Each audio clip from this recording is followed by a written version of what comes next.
Michezo live. Cheki sasa. Hello mwana michezo, karibu katika channel yetu ya Michezo Live. Usisahau kusubscribe, kulike, kucomment na kushare na marafiki ili waweze kupata habari zinazohusu michezo. Nyota wa Simba SC, Eli Mpanzu, ameibuka na ujumbe mzito unaotikisa kambi ya wekundu wa Msimbazi kuelekea mchezo wa Ligi Kuu Tanzania Bara dhidi ya Mtibwa Sugar utakaopigwa Jumapili katika uwanja wa Meja Jenerali Isamuhyo.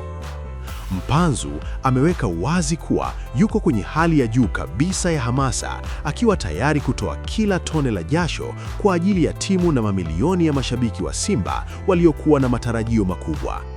Kwa kauli yake, hakuna kurudi nyuma, ni mapambano mpaka dakika ya mwisho.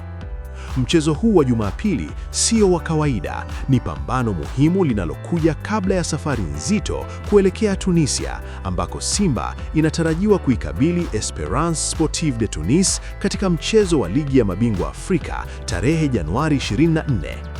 Hivyo basi, pambano dhidi ya Mtibwa Sugar linatajwa kuwa kipimo cha morali, umoja na utayari wa kikosi.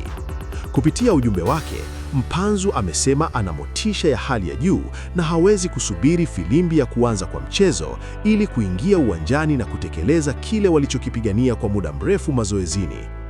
Ameweka wazi kuwa huu ni wakati wa kuwarejeshea tabasamu wanasimba na kuthibitisha kuwa timu bado ina njaa ya ushindi.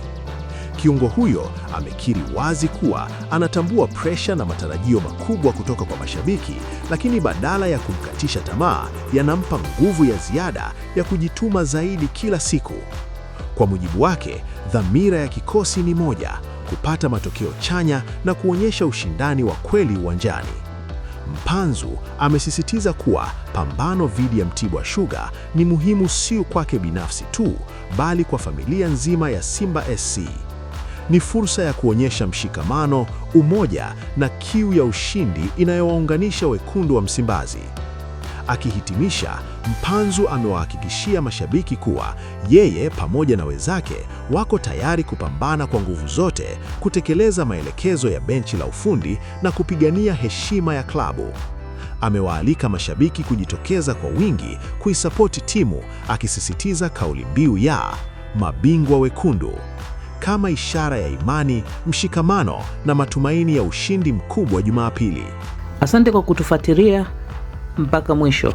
Usisahau kusubscribe na kuacha maoni yako. Ikiwa umependa chaneli hii, acha maoni yako hapo, share na marafiki.